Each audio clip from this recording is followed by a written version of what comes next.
Hi everyone, welcome to the YouTube channel. In this video, we will see how to customize Windows 11 desktop.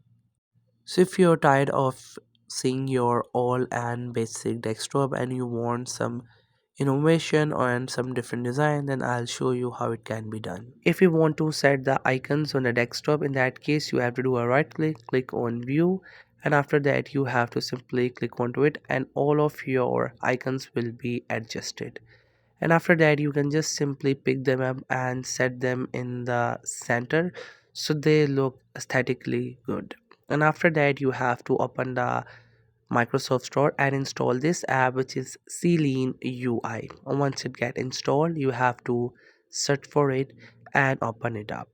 As you click onto that app Celine UI, it will automatically change your desktop. You can see the taskbar has been on top, but the icons is at the bottom and the background is also changed. To further customize it, you have to click onto that Windows icon and then open the Celine UI app again, and this will open. Then you can go to its general settings and you can first change the background color. There's so many different colors, you can select any one of these, and after that you will get a combination of it.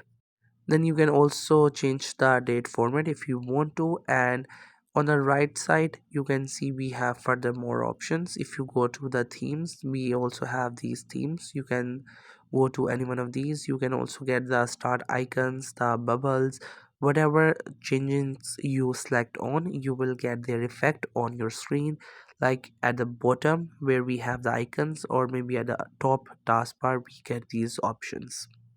You can see you can also change the toolbar size if you would like to. So there are different options. Through that you can customize your whole desktop. You have to simply install this Celine UI app in your PC and you can check out all these different options. Through every option you will be able to customize the whole desktop as per your choice. I hope you find this video helpful and informative. Make sure to subscribe to the YouTube channel for more informative videos and updates. You can leave a like, comment. If you have any queries, feel free to ask. Thank you so much for watching the video.